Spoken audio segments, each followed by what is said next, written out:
In New York, 2001, the humdrum chaos of a train station is shattered when a homeless beggar watches in stunned silence as a man named Prot appears, seemingly out of nowhere. Prot, clad in sunglasses that reflect the city's bright lights, immediately jumps to help a woman who has just been mugged. But before gratitude can settle in, two cops show up, squinting suspiciously at Prot. One cop asks about his travel plans, but Prot, unfazed and mildly amused, declares he's finished traveling and didn't arrive by train. When the officer demands he remove his sunglasses, Prot's voice drops to a serious tone. The planet, he explains, is very bright. Eyebrows rise, conclusions are drawn, and the officers escort him to the Psychiatric Institute of Manhattan. Enter Dr. Mark Powell, a patient psychiatrist with a reputation for listening more than speaking. His day begins with Ernie, a patient with an intense fear of outdoor pathogens. Ernie clutches his chair and whispers about invisible dangers. Mark nods thoughtfully, a practiced response to the bizarre. Just as the session wraps up, Joyce, his perpetually harried secretary, delivers a message. Dr. Chakraborty wants Mark to assess a new patient transferred in under strange circumstances. The intrigue deepens when Chakraborty briefs him about Prot, the man who believes he's from another planet, K-PAX. Despite weeks of treatment, including Thorazine, Prot's convictions haven't wavered. Chakraborty shakes his head. Not even a blip of brain abnormality, he says. Mark's first meeting with Prot is punctuated with cosmic claims. K-PAX, Prot says, is in the Lyra constellation, 1,000 light-years away. And how did he get to Earth? Light travel. His tone is so casual, it's as if he just hopped on a bus. I visited Earth out of curiosity, Prot admits, to see a planet still fumbling in its early evolutionary stages. Mark listens, half skeptical, half fascinated. The next day, a patient named Howie corners Prot and, with the wide-eyed wonder of a child, asks about K-PAX. Prot's eyes gleam behind his dark lenses. He describes a planet grander than Earth, crowned by 7 purple moons and illuminated by 2 suns, K-Mon and K-Ril, whose combined rise happens only once every 200 years. Howie's jaw drops. Even the perpetual hum of the psych ward seems to pause. Mark goes home to Rachel, his wife, who chatters about an after-school program she might join if she returns to teaching. To test if he's listening, Rachel deadpans that her head fell off, and she sewed it back on with dental floss.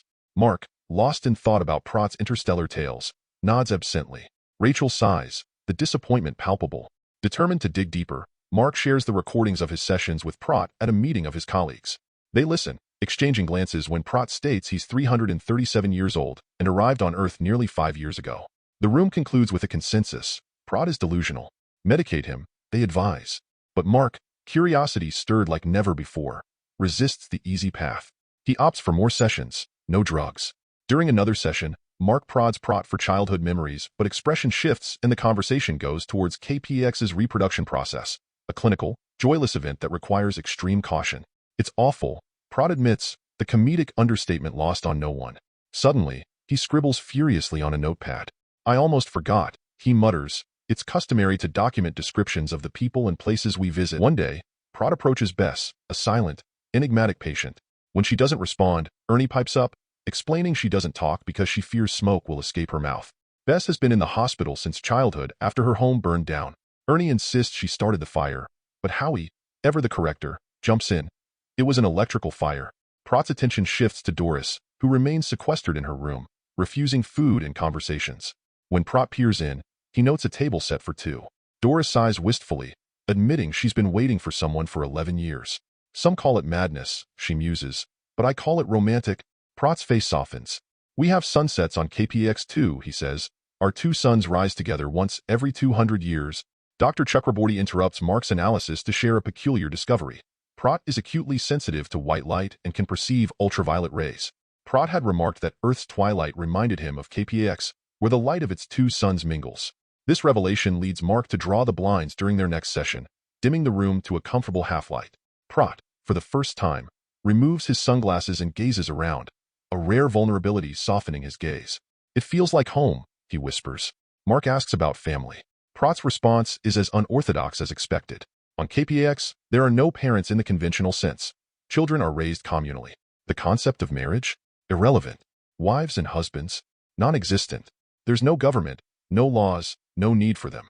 An amused but firm Prot notes, most of the universe finds human laws absurd, a policy of an eye for an eye. When Mark hosts a family barbecue, his sister Abby corners him, nudging him to reach out to Michael, his estranged son from a prior marriage. Rachel gently echoes the idea, suggesting Christmas as a chance to reconnect. Mark dismisses the thought, muttering about Michael's usual plans with his mother. When he remembered that Abby's husband, Steve, was an astronomer, he decided to pull some scientific strings. Maybe it would help expose the truth about this patient who claimed to come from another world. Steve, curious and slightly amused, promised Mark a list of questions that would test Pratt's supposed cosmic knowledge. One afternoon, a nurse called Mark urgently to the communal area.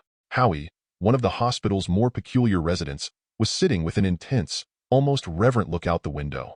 Mark approached with curiosity. "Howie, why have you been staring out that window all day?" Howie turned, eyes wide with purpose. "I'm looking for the bluebird of happiness," he whispered, leaning closer. Pratt said, finding it is one of the 3 tasks to be cured. Mark blinked, dumbfounded. Before he could respond, he spotted Pratt outside, deep in conversation with Ernie. Ernie, with his perpetually anxious air, seemed to be panicking about invisible particles in the air. Pratt, ever the cosmic guru, was trying to reassure him that the particles were harmless. The scene was both absurd and intriguing. Stepping into the garden, Mark fixed Pratt with a stern look. "You shouldn't be trying to cure my patients, Pratt. That's my job." Pratt turned his serene, ever-curious gaze on Mark and tilted his head. "Then why haven't you cured them, doctor?" His question pierced through Mark's practiced attachment. Without waiting for an answer, Pratt handed Mark a piece of paper filled with scribbled answers to the questions Steve had provided. Hours later, Mark sat in office talking to Steve, the astronomer's eyebrows inching higher with each passing minute. "These answers are spot on," Steve said, shaking his head in disbelief. "Some of this knowledge about Lyra's planets is so obscure, only a handful of astrophysicists even know about it." The plot thickened. Mark's heart pounded with a mix of dread and curiosity as Steve revealed that his colleagues were desperate to meet Pratt. And so, under the pretense of a casual night out, Mark brought Pratt to the observatory. The astrophysicists, buzzing with excitement, projected an enhanced image of the Lyra constellation and asked Pratt to draw the orbital pattern of his supposed home planet.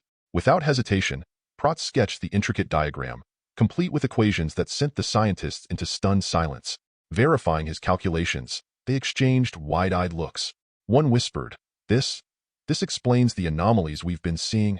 When they asked how he knew such things, Pratt's response was simple: "It's common knowledge on my planet." The next morning, the hospital awoke to the sound of excited chatter. Howie had spotted a blue jay outside the window and was pointing it out to everyone. The patients, fueled by a shared sense of hope, gathered around, chanting "Bluebird" like it was a miracle. Even Doris, usually secluded in her room, stepped out to join the commotion. It was a scene of rare, infectious joy. That evening, Bess approached Pratt, her voice soft and sure. "I know you're the bluebird," she said, her eyes glistening with emotion. Pratt simply nodded, a hint of a smile playing on his lips. The following day, Sal, the patient obsessed with scent, called Pratt over. His eyes were wide with desperation. "You're the only one who doesn't smell," he said. "Tell me how to travel at the speed of light. I want to leave this place." Pratt's expression turned solemn. "I can only take one person with me when I return," he said. The room buzzed with whispers. The patients clung to the hope of being chosen. Mark, aware of the rising tension, pulled Pratt aside and warned him about making promises. Pratt, unbothered, reiterated, "I never promised. I only said I could take one when I leave on July 27th at 5:51 a.m. One night, Mark woke with a start, the pieces of the puzzle rearranging themselves in his mind. Something traumatic had happened to Pratt exactly 4 years and 9 months ago. Rachel, his ever-patient wife, noticed his restlessness. "Mark, you're getting too involved," she said, concern etching her face. "I have to know what happened to him before July 27th, Mark replied, the urgency in his voice leaving no room for argument. On July 4th, in an attempt to ground himself, Mark hosted a barbecue. He invited Pratt, hoping to observe him in a typical family setting. Pratt arrived with Betty and her husband, charming everyone with his peculiar yet calming demeanor. When Shasta, the family dog, barked incessantly, Pratt surprised everyone by barking back, seemingly engaged in a deep conversation with the dog. Moments later, he informed Mark's daughters that Shasta disliked them hiding her favorite shoe. The kids' eyes widened in amazement. After dinner, Pratt wandered inside, taking in the photos of Mark's family. When Rachel joined him, he pointed to a picture of a young man. "He's not here, is he?" Rachel's smile faded. "That's Michael, our son." He and Mark drifted apart. The evening took a strange turn when Pratt joined the kids playing outside. Natalie invited him to play under the sprinklers, but the water sent Pratt into a panic. He grabbed Natalie, pulling her away with such force that she screamed. The scene devolved into chaos as the men struggled to restrain him. Pratt only calmed down when the sprinklers were turned off. Mark later defended Pratt to his colleagues, insisting that Pratt was not violent. "He was protecting my daughter," he argued. But even he couldn't shake the fear that something might go wrong on July 27th. Mark decided hypnosis was the only way forward. When Pratt agreed, Mark asked him to recall his earliest memory. Pratt's voice trembled as he described the casket of a friend's father, an accident victim who worked in a slaughterhouse. Mark probed further, and Pratt recounted how he'd once invited his friend outside to stargaze, sharing tales of constellations learned from a telescope his friend's father had bought. The tension in the room thickened as Pratt revealed the call that changed everything. A cry for help after something terrible happened. Mark noticed Pratt's heartbeat racing. The moment grew too intense, and Mark ended the session, his mind swirling with more questions than ever before. Mark stares at the ceiling, pondering the peculiar path that's led him here. Meanwhile, in a rather bizarre twist, Howie proposes an essay contest to help the enigmatic Pratt decide who among the patients might accompany him to K-PAX. It's as if this psychiatric ward turned into a high school election overnight. During their next session, Pratt leans back in the chair, recounting an old memory. He describes a time when his friend, a troubled 17-year-old, reached out after learning that his girlfriend was pregnant. Mark decides to call this mysterious friend Pete, since Pratt won't disclose his real name. Pete, haunted by his father's tragic death in a local slaughterhouse, feared he'd follow in his footsteps. Fast forward 6 years. Pete becomes a knocker, the guy with the grim job of whacking cows to keep them still as the butcher did the rest. But it wasn't all dark. Pete and his girlfriend, Sarah, married and welcomed a daughter named Rebecca. Later, as Mark is absorbing this heartbreaking slice of life, the psychiatric calm gets a sudden jolt. Howie, in an unhinged move, tries to strangle Ernie. It's chaos for a moment until Ernie, surprisingly chipper, declares that he feels liberated. He's discovered a newfound peace, realizing he has no control over death, so why bother sweating it? The bewildered doctors corner Howie, who shrugs, saying, "Ernie's cured now, right?" One of Pratt's tasks. Pratt's next session takes a turn into mystery when Mark asks, "Where were you on July 27, 1996? Pratt's eyes drift off into the void as he replies, "On K-PAX." Yet, his tone darkens. "But Pete needed me, so I came back to Earth." His voice trembles as he recounts Pete's desperate plunge into a river after a traumatic event, leaving Pratt in tears. Mark tries to dig deeper, but Pratt shuts down, murmuring that Pete doesn't want to revisit that day. When Mark suggests helping Pete, Pratt snaps, lunging at him, eyes wild. The session abruptly ends, leaving a stunned Mark to pick up Pratt's fallen sunglasses and a pencil, which oddly has a number and the letters SALVA scrawled on it. Later, in a moment that screams detective drama, Mark realizes the number is a New Mexico area code. He ropes in Joyce to search for a Salvation Army branch there. They trace the pencil's origin to Santa Rosa and find a local newspaper article about a 29-year-old man, Robert Porter, who drowned after a horrific attack on his family on July 27, 1996. The puzzle pieces fall into place, and Mark flies to New Mexico with the dread of a man seeking answers he may not want to hear. At the police station, Mark is handed the old case file. He learns Robert had a wife, Sarah, and a daughter, Rebecca. The sheriff adds grimly, "A drifter tried to rob them when Robert wasn't home. It got ugly. He killed Sarah and Rebecca. Robert came back, found the drifter, and killed him before disappearing into the river. Body was never found." Outside Robert's weathered house, Mark sees a rusting swing set and a long silent sprinkler, stark reminders of a life violently interrupted. The sheriff sighs, "Whether your guy in New York is Robert or not, I'm not digging into it." Back home, Mark confides in his wife, the weight of revelation pressing on his chest. "I found him," he admits, voice low, "but I wish I hadn't." The essay contest finally concludes on July 26th, and the patients submit their hopeful scribbles. Mark, feeling an inexplicable bond with Pratt, bids him a safe journey and adds wistfully, "I'd like to see K-PAX someday." Pratt, ever the celestial sage, replies, "See more of your own world, Mark, and your family. Spend Christmas with Michael." A pause and then, "No one misses me on K-PAX. But here? I think they will." In a last-ditch effort to bridge two identities, Mark shows Pratt a yearbook with a photo of Robert Porter. "This is you, isn't it?" Pratt looks at the picture, his expression inscrutable. "Even if I am Robert, can you admit I might also be from K-PAX?" Pratt's final words before heading to his room linger in the air. "Take care of Robert."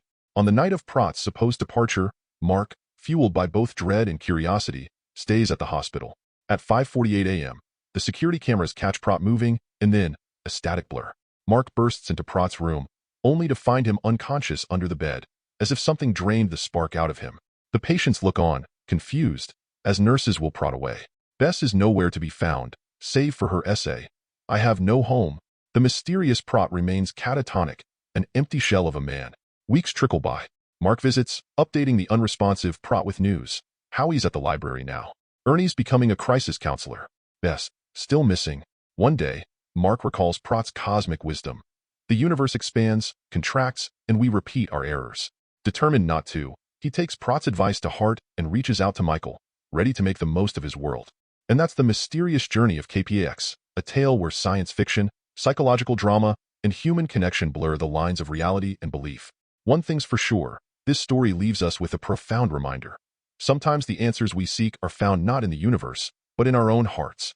If you enjoyed this deep dive into K-PAX and want more captivating recaps, don't forget to like, subscribe, and hit that bell icon.